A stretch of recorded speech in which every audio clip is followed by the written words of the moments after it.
Camp Grafton wasn't the kind of place where people arrived unnoticed. Nestled in the remote flatlands of North Dakota, the base was a transitional station, a training ground for recruits who weren't yet soldiers, but thought they were ready. Here, testosterone ran higher than discipline, and most newcomers were quickly slotted into the usual pecking order hotshots, jokers, grunts, and ghosts. But she didn't fit any of those. She arrived just before morning, drills stepping off the gray personnel transport like fog sliding off a lake, quiet, cold, and hard to track. Average height, slender, but compact like coiled wire. Her fatigues were regulation issue, but lacked insignia. No rank, no name tag, no unit patch. To the recruits standing in line, this was strange, suspicious even. "Who the hell is that?" one mumbled. "Civilian, maybe. Looks like she hasn't eaten in days. Bet she's some paper pusher from the Pentagon." Great, another clipboard critique session. They were only half wrong. She moved with a kind of quiet control. Nothing wasted, not even her gaze. A sharp turn of the head, a silent scan of the grounds. She took in everything. Not just who was yelling, but who wasn't. Not just who followed orders, but who resented them. Within an hour of arrival, she was issued a small bunk and a clipboard with limited access credentials. She asked no questions, introduced herself to no one, and simply observed. By midday, people had started calling her the Watcher. Staff sergeants gave her wide berth. No one knew where she slept that night. The next morning during PT, she appeared again, standing near the perimeter fence, arms crossed, black notebook in hand. The recruits ran in formation under barking instructors, push-ups, pull-ups, obstacle courses, mud runs. She didn't blink, didn't move, just watched and wrote. For some, her presence triggered curiosity. For others, anxiety. But for 4 specific recruits, it was annoyance that gradually bloomed into resentment. They were from Bravo Squad, fresh out of infantry prep school, and full of undeserved pride. Darren Cook, the ringleader, was loud, lean, and angry, a cocky Boston kid with something to prove. Leo Slim Mendoza, a lanky Texan and trash talker, had a black belt and let everyone know it. Mark Jenkins, the silent one, a brooder, was a former high school linebacker with fists like bricks. Troy Jansen, the joker, the follower, would laugh, even if it meant following someone into trouble. They watched her watch them. "She writing down our running times," Jenkins scoffed, "or measuring our asterisks." "Maybe she's grading our smiles," Troy joked. "Got to pass the charm test to stay enlisted." "Bet she's some HR suit trying to flag toxic masculinity in the field," Slim said, rolling his eyes. Cook narrowed his eyes. "She's just another clipboard rat. Let's give her something to actually write about." That was the beginning of the challenge. At chow that evening, she sat alone at the far end of the mess hall, 1 tray, 1 bottle of water, just rice, chicken, and steamed broccoli. She ate in perfect rhythm, small bites, no distractions. Even in eating, there was discipline. Cook and his boys sat across the room watching like hyenas. "She eats like a machine," Slim muttered. "Creepy. She even blinked yet," Troy whispered. Cook's lips curled. "Let's see what happens when the machine breaks." It was strange how quickly a person could become a target, not because of what they did, but because of what they didn't. She didn't laugh, didn't complain, didn't sweat, and worse, she didn't acknowledge them. That silence was louder than any insult. By the 3rd day, rumors started trickling in from the higher-ups. "She's not civilian, not fully. She's attached to an audit program classified. Even the CO treats her like a damn ghost."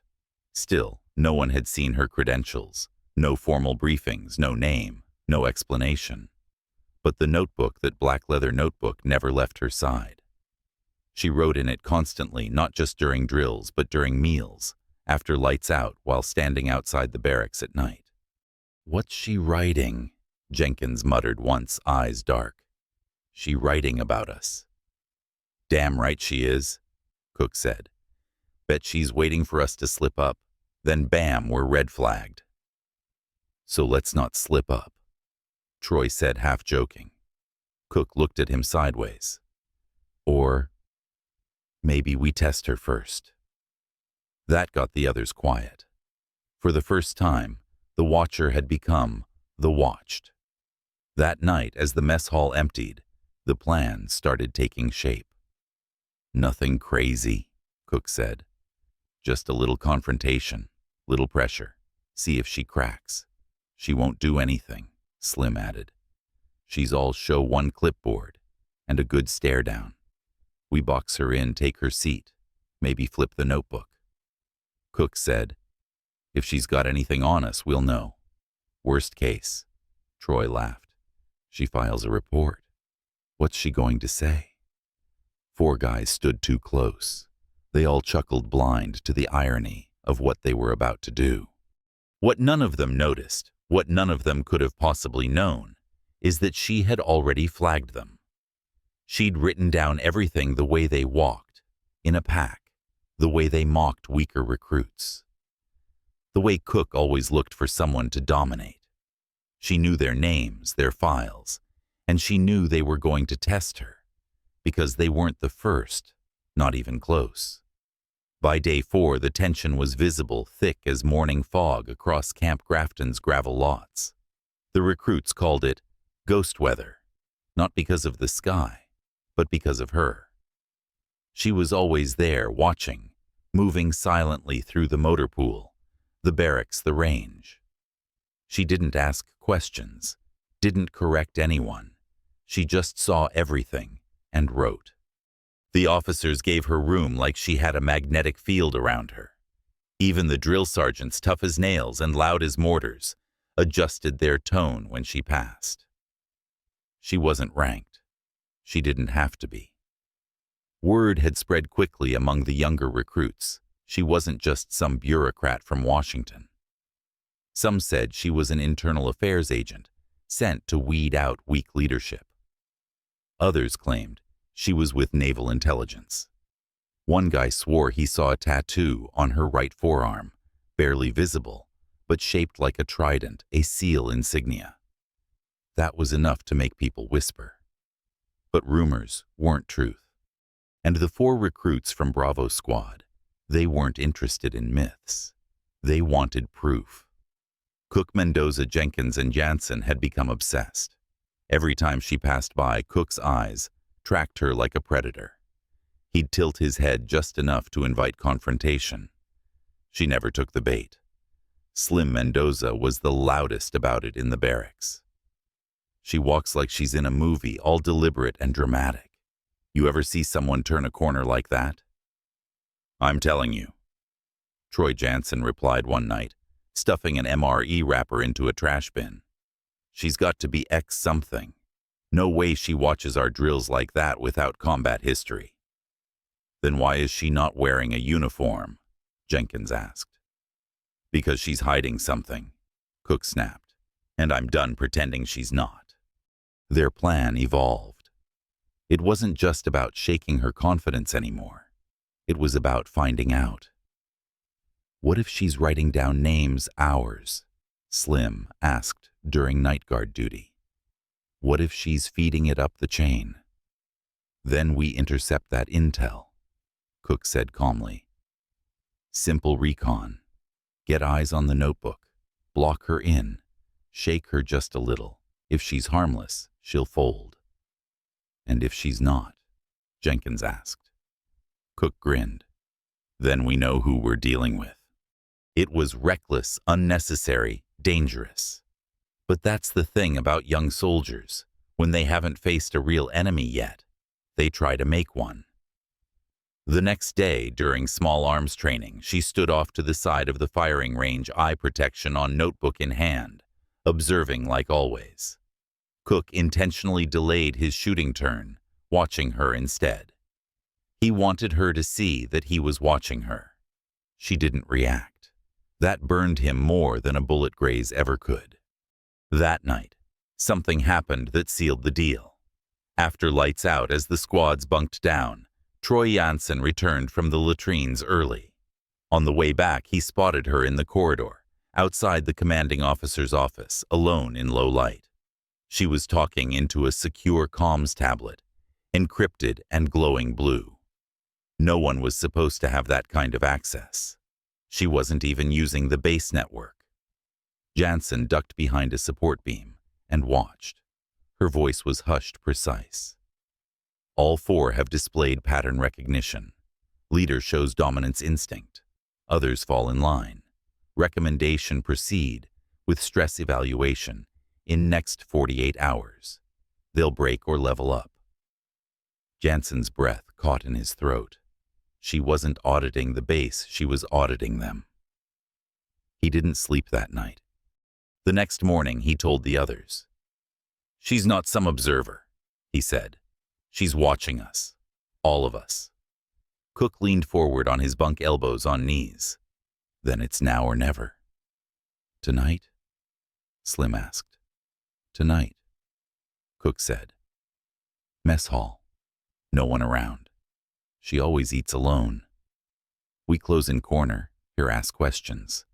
If she refuses to talk, we get that notebook.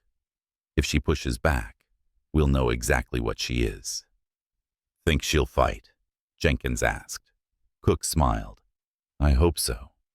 It was reckless, a mistake, born from pride, frustration, and a need for control. But that's what made it dangerous. They weren't thugs. They were trained, focused, capable. And when capable men move with the wrong motivation, they create chaos, the kind you can't rewind. The mess hall was quiet that night. Only a few night shift personnel remained. Fluorescent lights buzzed low above.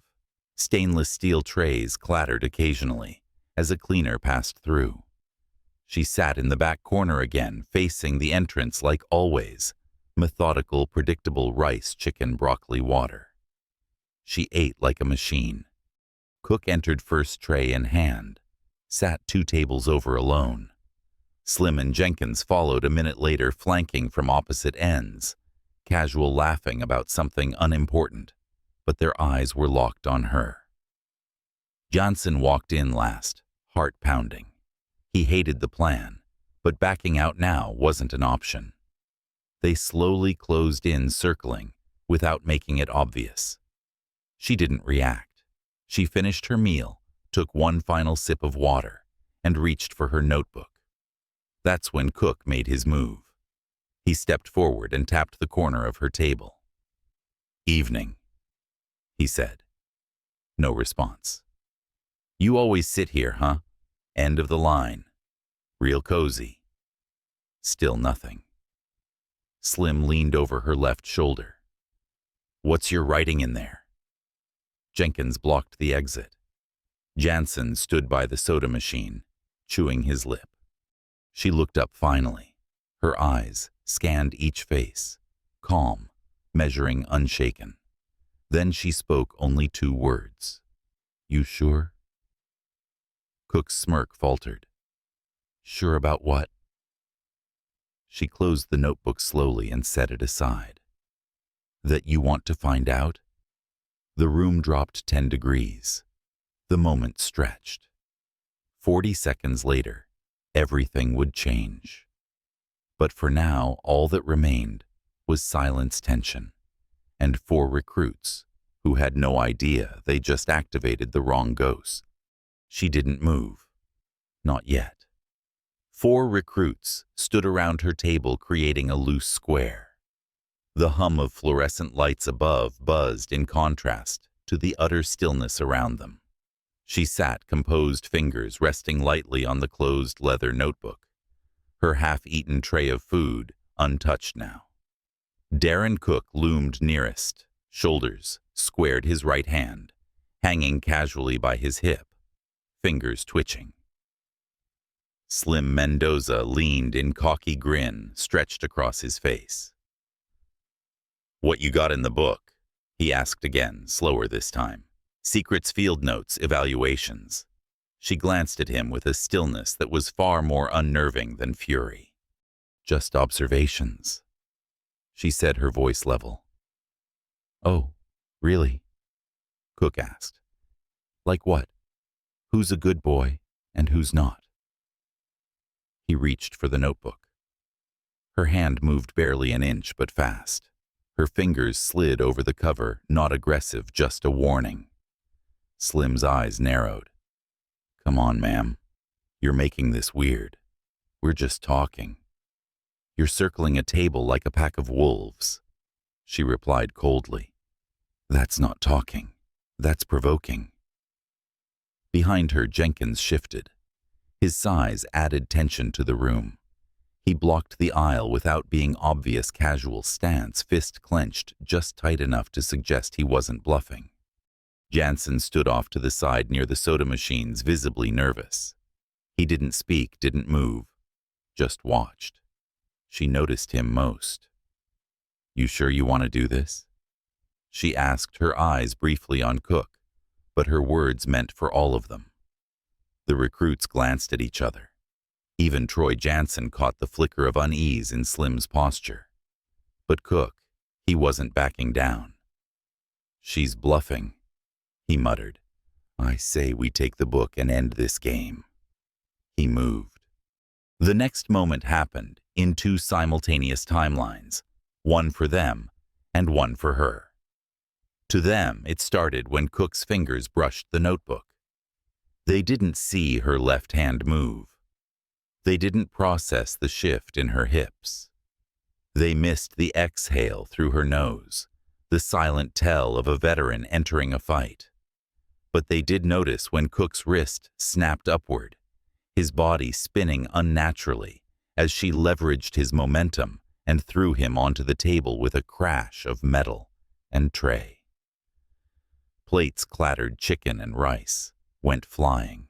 Cook gasped, eyes wide, breath knocked clean from his chest. Before Slim could react, her boot hooked his ankle and swept him clean off his feet. He slammed onto the floor with a thud, the wind rushing out of him in a long groan. Jenkins roared, charging forward like a linebacker, but she was already moving. She twisted sideways, let his momentum carry him past her, then spun on her heel and delivered a hammer fist to the back of his neck. Not enough to damage, but just enough to send electricity through his limbs. He stumbled forward, collapsing onto a table with a grunt. 3 down, 8 seconds. Troy Jansen stood frozen. His instincts told him to run, but his heart told him something else. This wasn't just some woman. This wasn't a fluke. This wasn't a lucky moment. This was precision training experience. This was controlled violence born from hundreds of hours in real combat. She turned to him slowly. "You going to join in?" she asked softly. He raised both hands. "No, ma'am." The room fell back into silence. Jenkins coughed on the floor, groaning. Cook rolled off the table, wincing. Slim held his elbow, eyes wide in disbelief. The entire fight had lasted less than 40 seconds.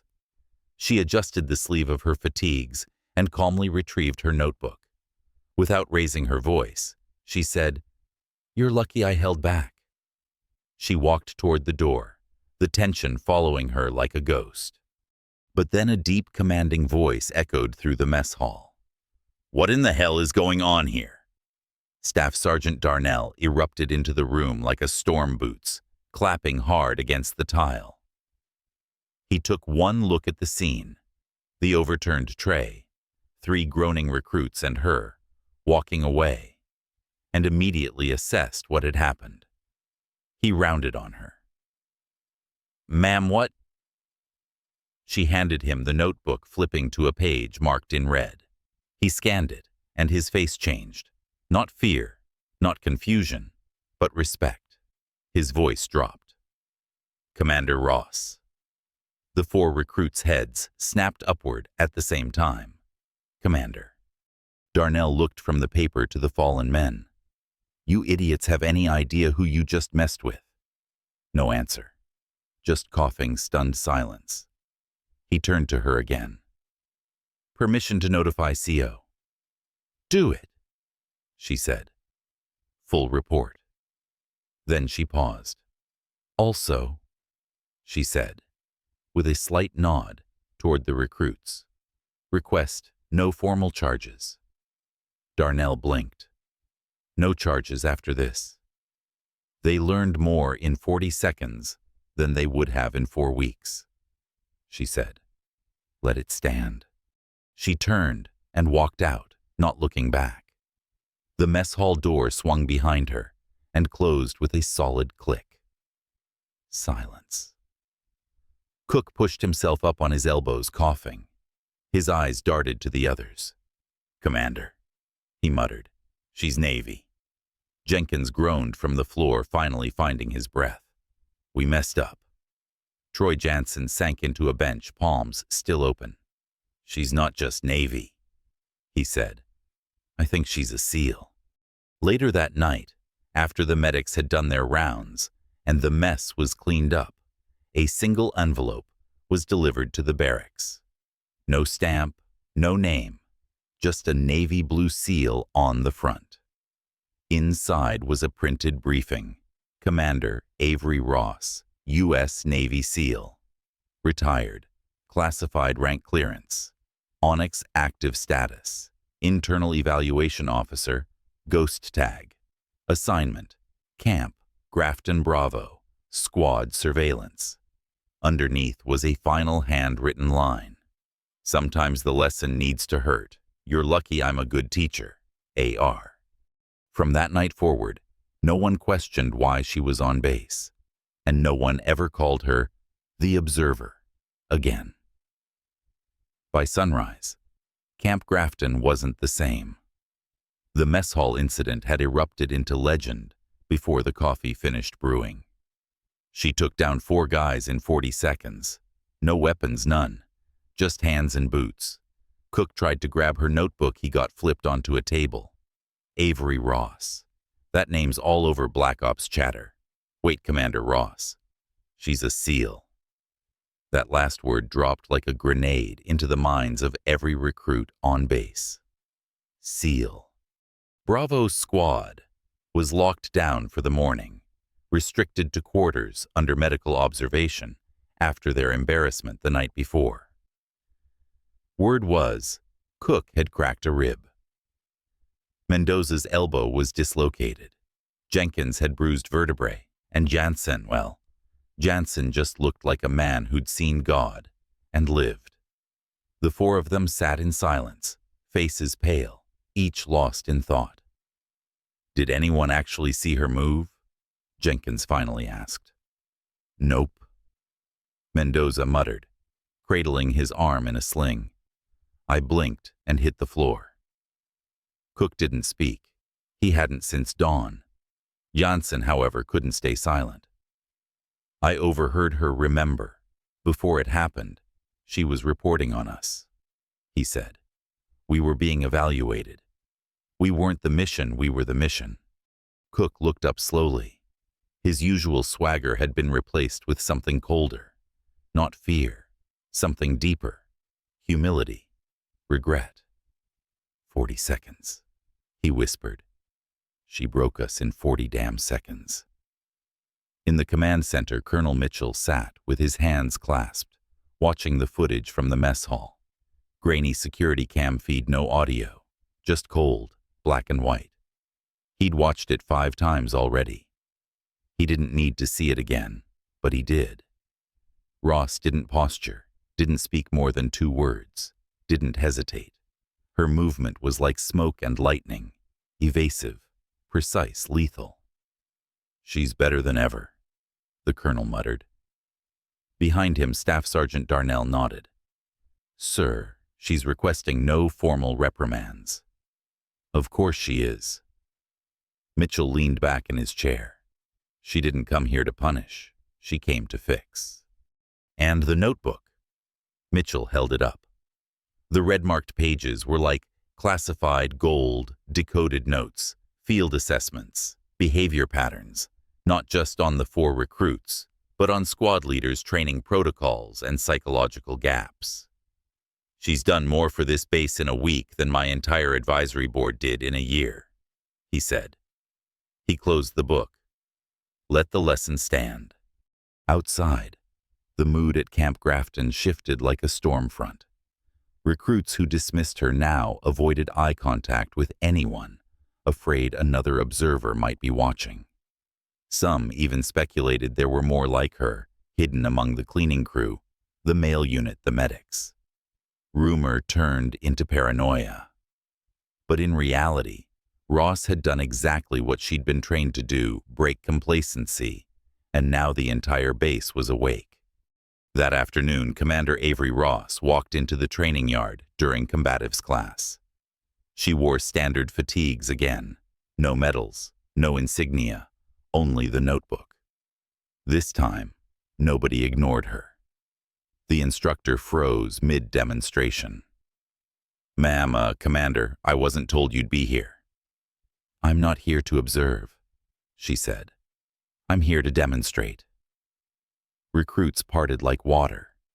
The yard went silent. Volunteers? She asked. No one moved.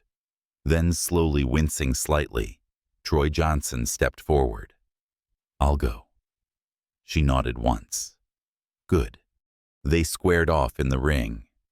She didn't take a stance, just stood relaxed like she was waiting for a bus. Johnson circled. He wasn't dumb, he didn't try to hit her. Instead, he lunged low, aiming to test her balance, not hurt her. She shifted once effortlessly. The next moment, he was on the ground again, flat on his back, winded but smiling. Good control, she said, helping him up. You're learning. The rest of the recruits just stared, some with awe, others with the annoying realization that everything they thought they knew about power rank and identity had changed overnight. That evening, a message was posted on the recall bulletin board. No fanfare, just a simple 8x11 page to all active personnel from Commander Avery Ross. Subject Evaluation Summary. Preliminary Notice. Respect is not given by rank or uniform. It's earned through behavior. Assume anyone could be watching. Assume anyone could be more than they seem. Train like it matters, because it does. A.R. By lights out, that single note had been photographed, copied, and shared in every squad room, pinned to lockers, scribbled in notebooks. It wasn't a threat. It was a warning and a challenge. Back in the officers' quarters, Colonel Mitchell sat across from Ross, in the war room. You made your point, he said, pouring coffee. That wasn't the point, she replied, arms folded. That was the intro. Mitchell raised an eyebrow. There's more? She nodded. Those 4, they're not the problem. They're the symptom. I've seen it 100 times. Egos fill the space where discipline fails. But with the right guidance, they can turn into hammers. You're the forge. She gave a small smile. I'm the fire. Cook sat alone in the barracks, staring at his hands. Not bruised, just still. Still for once. The others were asleep or pretending to be. He couldn't sleep. He wasn't angry, wasn't humiliated. He was exposed. Every instinct he'd relied on, the bravado, the jokes, the smirks, had failed him. Ross hadn't just fought them. She'd seen through them. He respected that and feared it. At midnight, he slipped a folded note under the CO's office door. It read, requesting reassignment to advanced CQB training. Willing to learn, willing to earn. PVT Cook D. The next morning it was approved. Next to his name on the list was a single handwritten note from Ross. Good, you're starting to understand. A folder hit the desk like a hammer-top secret clearance tag's redacted pages blacker than molasses. Colonel Mitchell stared at the contents as if he were holding a piece of live ordnance. The rest of the officers in the room leaned forward, eyes wide, breaths held. Nobody spoke. At the head of the conference table sat Commander Avery Ross, arms folded, her expression unreadable. She had allowed this, the briefing, the reveal, only after the incident in the mess hall forced the issue. Now, with the entire command structure hanging on her next words, she finally nodded toward the folder. "Go ahead," she said calmly. "They deserve to know what's walking their halls." Mitchell cleared his throat and read aloud. Commander Avery J. Ross, United States Navy, former SEAL Team 6, Ghost Operator Division, served under Task Force Orion Black Sea and Desert Shield Shadows Initiative. Silver Star 2. Bronze Stars. 6 classified commendations. 10 confirmed ops, with direct action targets. 27 unofficial missions. Details redacted. A long pause followed. Then, additional attachment shadow protocol. Current active agent. Clearance level Onyx. The table remained silent. A lieutenant leaned back in his chair, stunned. "That's not even on the books." Ross looked at him. "It's not supposed to be." Outside the room, the world was shifting fast. Word of her identity had reached every corner of Camp Grafton, not through gossip this time, but through an official briefing. Every unit leader, instructor, and department head received a 2-page summary titled, "Command Notification Shadow Protocol, Operator, Commander Ross." The message was blunt, official, and powerful. She was not to be interfered with, not to be questioned. She had been placed at Camp Grafton by a joint task order from both Naval Command and the Department of Defense. Her mission to evaluate the integrity, performance, and cohesion of recruit development under the pressure of active deception and concealed leadership. She wasn't there to help, she was there to expose, and she had. Cook sat at the edge of the combatives' ring, watching from the sidelines. Ross was running drills now, not just observing teaching. She stood across from a cocky new volunteer, a private from Alpha Squad. The kid was built like a linebacker and didn't yet understand that muscles meant nothing without timing. They squared off. Ross gave him the nod. He charged. 2 steps in, she sidestepped one twist, one wrist control, one knee to the thigh, and the kid hit the mat with a slap loud enough to silence the yard. The recruits watching didn't laugh, didn't even smile. They learned. Cook glanced at Jenkins, who had joined him on the bench. "She's not even breaking a sweat." "Nope," Jenkins said, "and I think she's holding back." In the officers' lounge, Sergeant Darnell sipped his coffee and shook his head. "I still can't wrap my head around it," he said. "All week I thought she was some bureaucratic ghost with a clipboard." "She's just a different kind of ghost," said Lieutenant Avery, flipping through Ross's redacted file. "She's the kind that comes in quiet, tears you apart, then leaves before the smoke clears." Avery looked up, and the brass let her loose in a base full of untested kids. "They didn't let her loose," Darnell said. "They unleashed her." Over the next several days, Ross became a strange, polarizing legend at Camp Grafton. To some, she was a mentor. To others, a mirror exposing flaws they didn't want to see. She didn't ask to lead, didn't lecture. But everywhere she went, soldiers sharpened up. Boots were polished, beds were made tighter. Training drills ran harder. Cadence calls hit louder. Slack vanished like a fog, chased by sunlight. And every now and then, a recruit or young NCO would get pulled aside quietly, not publicly, not with shame.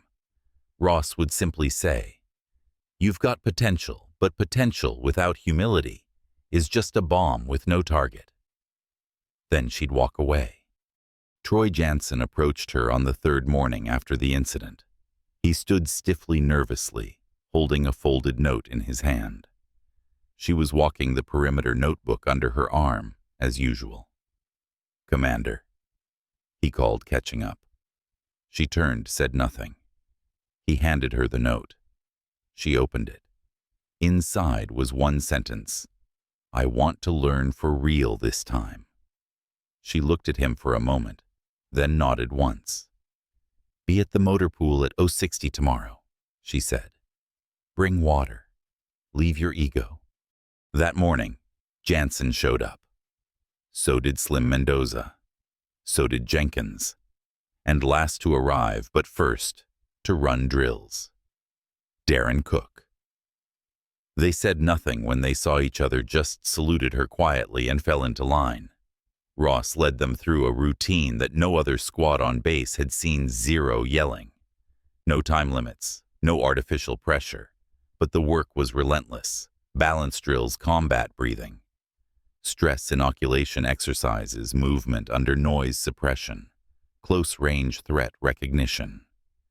By the end of it, they were drenched in sweat, burning with lactic acid and grinning. "I've never trained like that," Mendoza muttered, sitting on the edge of a Humvee bumper. "You've never had a real teacher," Ross replied, tossing him a towel.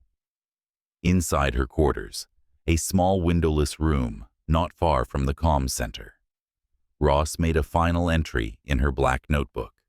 She wrote plainly, "No fluff. Evaluation complete. Target squad shows growth under pressure. Most significant breakthroughs occurred only after confrontation and personal humiliation. Recommendation: integrate shadow protocol training into long-term NCO development. Disrespect isn't the disease, it's the symptom. The cure is exposure, the kind that can't be argued with."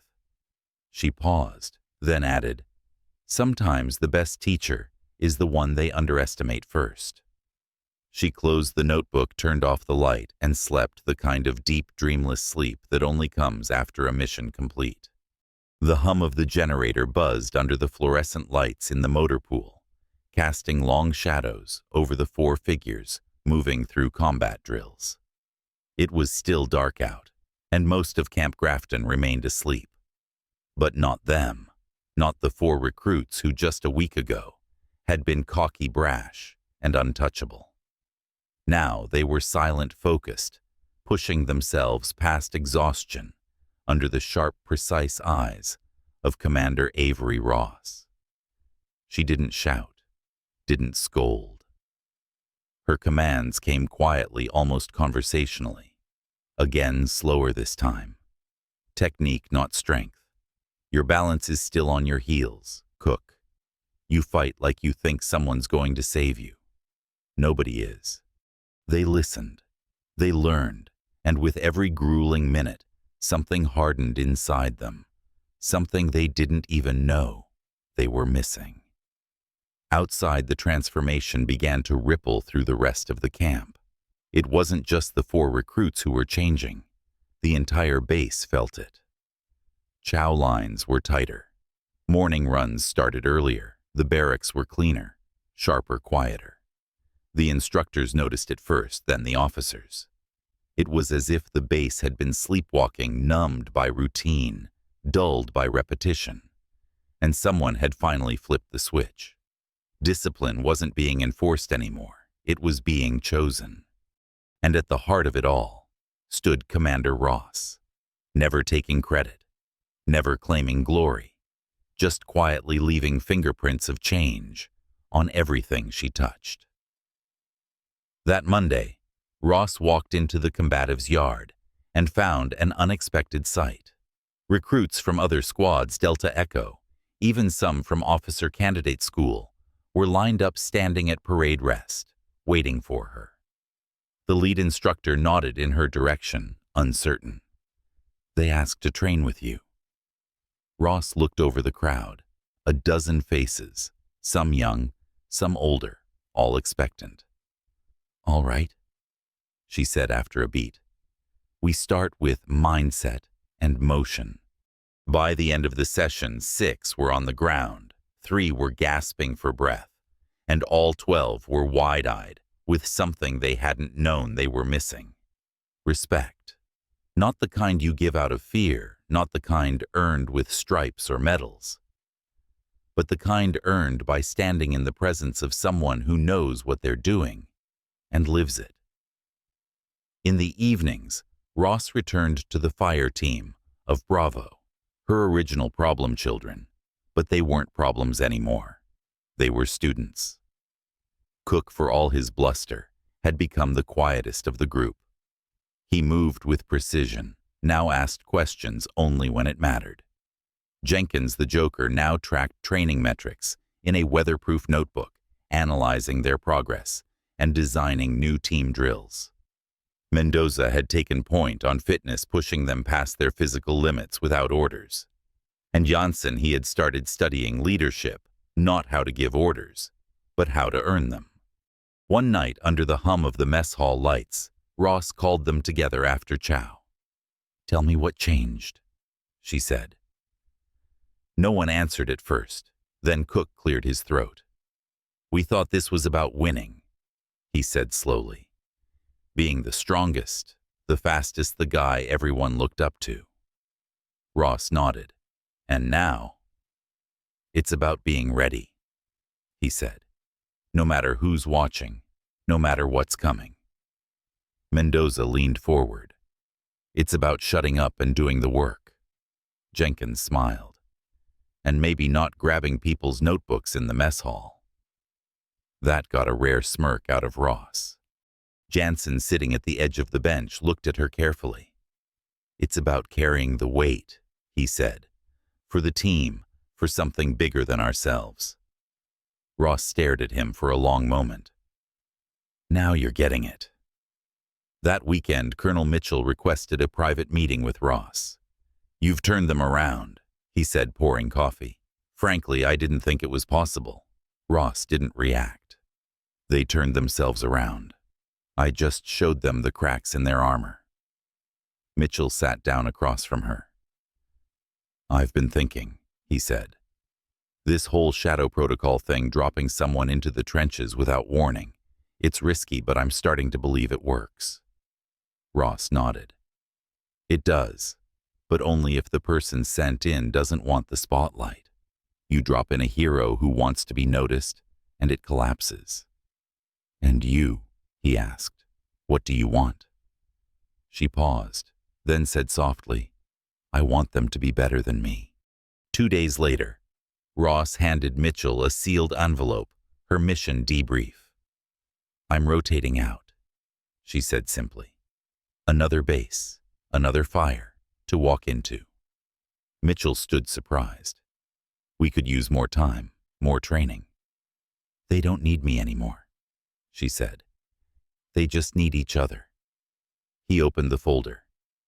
Inside, in her crisp handwriting, was a summary of the base's strengths, weaknesses, and recommendations for long-term growth. But on the final page, in bold black ink, she had written, "You cannot command integrity. You have to awaken it." He looked up, but she was already gone. That night, Cook found a folded note tucked into his locker. "You're a hammer now. Find the nails. AR." Inside Jenkins's boot, a slip of paper. "Keep laughing, but only when the work is done." In Mendoza's bunk, "Your strength is no good without stillness. Learn both." And in Janssen's training journal, "You are meant to lead. Just don't forget how to follow." The next morning, Camp Grafton woke to find a legend had moved on. No parade, no goodbye speech, just one empty bunk, a missing notebook, and a base that now moved sharper, faster, and stronger than it ever had before. The mess hall was quiet that morning, respectfully quiet. But on the wall, someone had pinned a single handwritten quote in black marker. She was just another face, until she reminded us what warriors really look like. And beneath it, in tiny letters, 40 seconds. The Black Range in New Mexico wasn't a place for comfort. Jagged ridgelines, biting winds, and deep rattlesnake-infested ravines carved the earth into an unforgiving training ground. This wasn't a simulation, wasn't theory. This was the real-world crucible, and Operation Iron Current was about to begin. 4-man recon teams, minimal gear, no GPS, 72-hour endurance. The objective: locate, tag, and exfil a simulated high-value target. Failure meant disqualification. Injuries were real, and no one was coming to help. Cook, Jenkins, Mendoza, and Jansen were designated Team Viper 3, but around Camp Grafton they were still whispered about as the 4 who cornered her. Except now, no one said it mockingly. Now there was a hint of respect behind the words.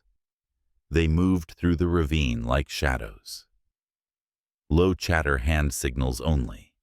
Ross's voice rang in their minds, not as memory, but as instinct.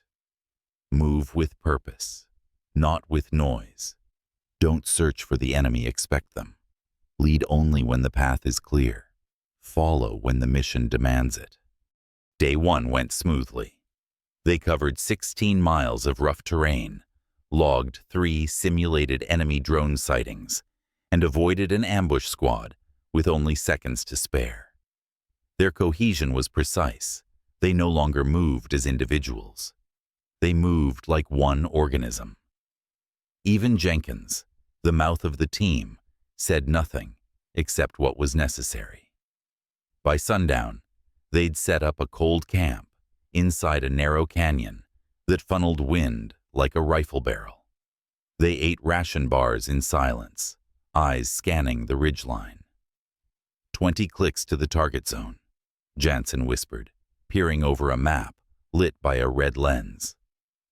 Can we make it by tomorrow? Cook asked. If terrain holds, Mendoza said. It won't. Jenkins muttered, smirking. But Jansen didn't smile. Something about the air felt wrong. By noon the next day, the terrain turned on them. The easy incline gave way to crumbled shale slopes and blind switchbacks. Worse, their gear began to fail, static choking their earpieces as if something was jamming them. Then came the drone, a real one, not part of the simulation. It hovered overhead, black and silent military issue, but not one they recognized. What the hell? Cook hissed, ducking under a rock outcrop. We weren't told there'd be observation, Jansen said. There isn't supposed to be, Mendoza muttered, unslinging his binoculars. Then the signal came through a garbled coded pulse over their wristband receivers. Abort. All units abort. Immediate evac to Rally Point Delta. Something's gone sideways, Jenkins said. Real time. Jansen's jaw clenched. We're already deep. Nearest evac is 12 clicks behind us. Cook looked around. Then we move fast. They moved, but the canyons shifted. It was as if the entire landscape had conspired to trap them: bottlenecks, collapsing trails, flooded passes from unexpected rain. By dusk, they reached a narrow ridge, flanked by a sharp drop on one side and jagged boulders on the other. Then Jenkins's boot slipped. He didn't fall far, just 5 feet, but the crunch of his ankle hitting rock was unmistakable. Damn, he hissed, crumbling to the ground. Cook dropped beside him, checking the joint already swelling. That's a clean sprain. No way you're moving fast. We can't carry him across this ridge, Mendoza said, eyeing the terrain. Jansen stood tall, thinking, processing. Then he looked at each of them. We split. Cook shook his head. We don't. Jansen cut him off. We split. I'll go for evac. You hold here with Jenkins. Mendoza circles wide for overwatch in case we're being followed. That's insane, Mendoza said. You'll be alone. Jansen met his eyes. Ross trained us for worse. He left within 5 minutes, 1 canteen, 1 rifle, a half-charged radio. 12 clicks to Rally Point Delta. He moved like a ghost, feet silent on loose soil, breath, shallow focus unshakable.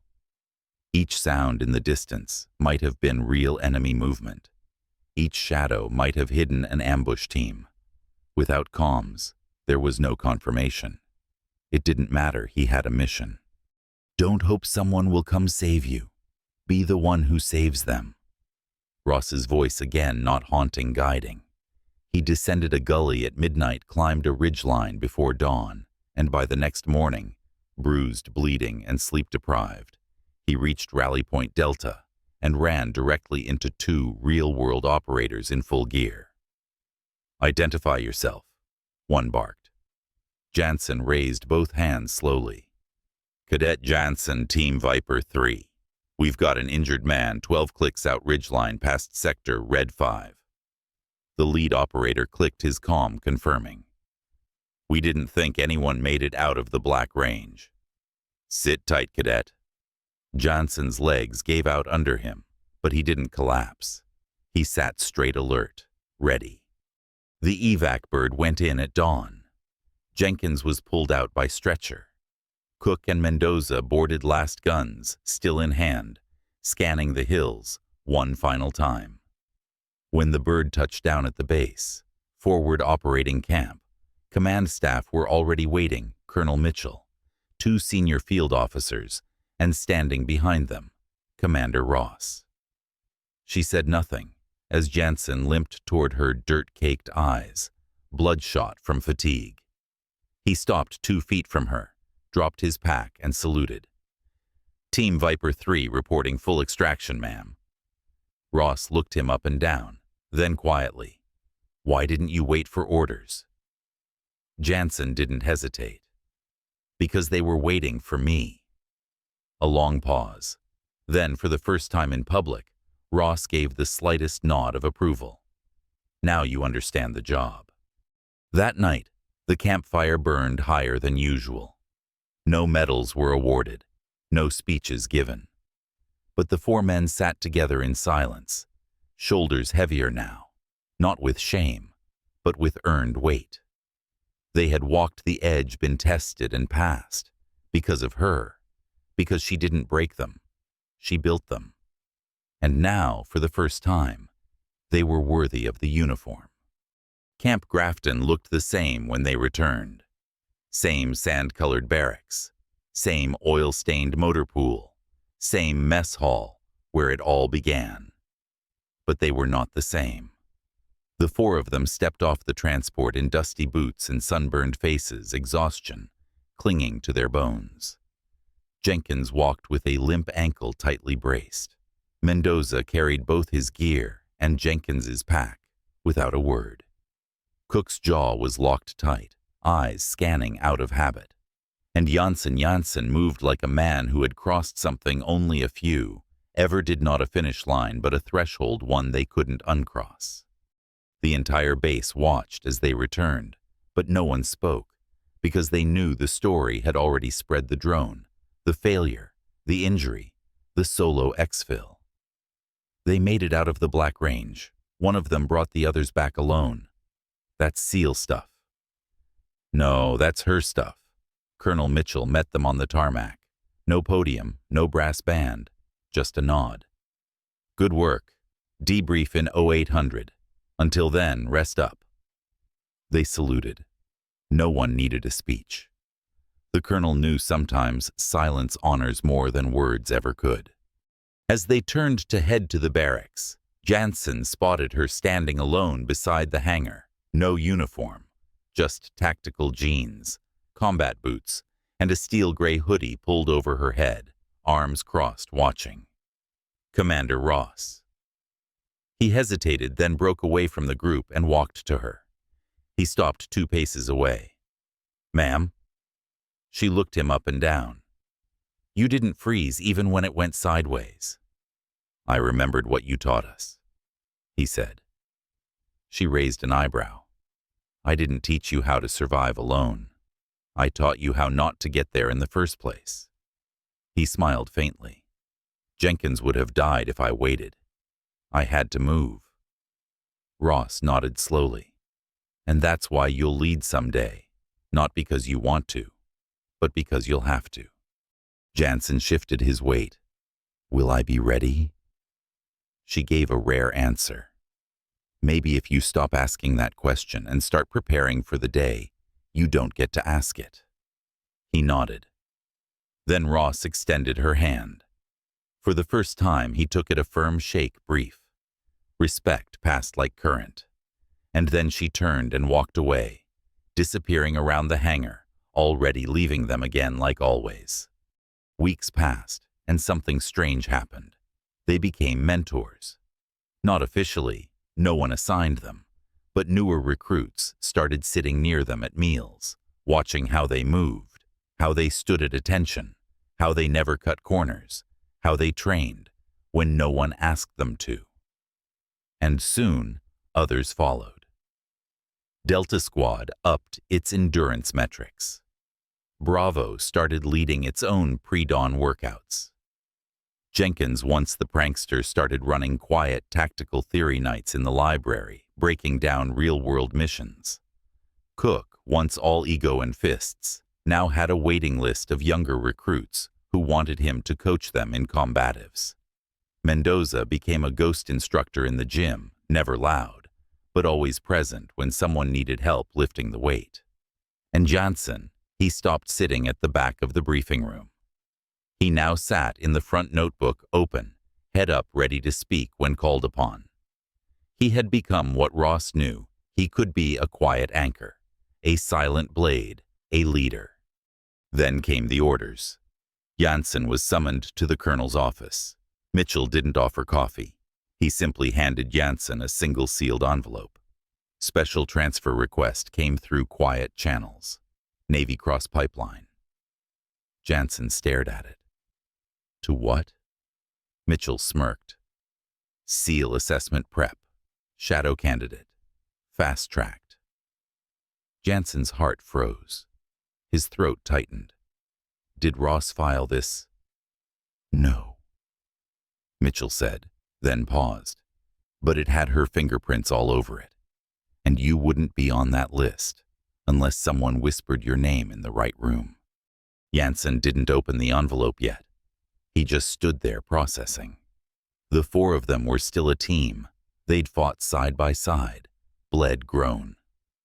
Was he ready to leave them behind? That night, the four sat in their usual spot, behind the motor pool. No fire, just starlight. Jenkins sipped warm protein mix. So rumor says one of us got tapped. Cook glanced sideways. You, Jenkins scoffed. My ankle's still purple, bro.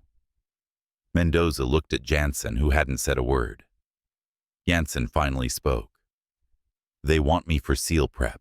I didn't ask for it. Cook leaned back. Doesn't mean you shouldn't take it. Jenkins raised his cup. You're the only one of us who made it 12 clicks on your own. I didn't want that, Jansen said. I wanted us to get out together. Mendoza looked at him seriously. We did because you did what Ross taught: no hesitation, just action. Silence. Then Cook grinned. So we'll start saying we trained a SEAL. Our egos can survive that. Laughter broke out, quiet, genuine, earned, the kind that only came after fire. A week later, Jansen stood at the gate in full gear, duffel slung over his shoulder, transfer papers in his hand. The sun was barely rising, painting the horizon in copper and steel. Before he boarded the outbound transport, he turned one last time to the base. She wasn't there. He knew she wouldn't be.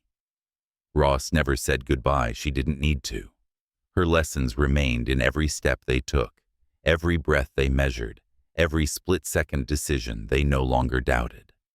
Back in the mess hall, the same one where it all started, someone had scratched something new into the underside of table 14, where the four had once cornered a stranger. We were fools, and she made us warriors. Below that, Viper 3. She was just another face in the crowd, until they pushed the wrong one and found out she wasn't just a SEAL. She was the fire that forged them all. The story of Commander Avery Ross at Camp Grafton teaches us a profound lesson. True strength lies not in bravado or ego, but in humility and the courage to grow. 4 recruits driven by pride underestimated a quiet observer, only to discover she was a Navy SEAL whose skill and discipline reshaped their lives. In just 40 seconds, she dismantled their arrogance, not with malice, but with a mirror showing them their flaws and potential. This resonates deeply in life. We often judge others by appearances, assuming we know their worth, only to be humbled when they reveal their depth. Ross didn't just teach combat. She taught them to carry the weight of responsibility, to move with purpose, and to lead not for glory, but for those who depend on us. Her silent departure left a legacy. Respect is earned through actions, not titles, and growth begins when we confront our weaknesses. This story stirs the heart, reminding us that the greatest battles are often within, against our own pride, fear, or complacency. It challenges us to ask, who are we underestimating? What lessons are we avoiding? Let's embrace the fire of growth like Ross's recruits and become warriors of our own potential. What did this story teach you? Share your thoughts in the comments below. Your perspective could inspire someone else. If this tale moved you, hit that subscribe button and join our community of learners and storytellers. Let's grow stronger together.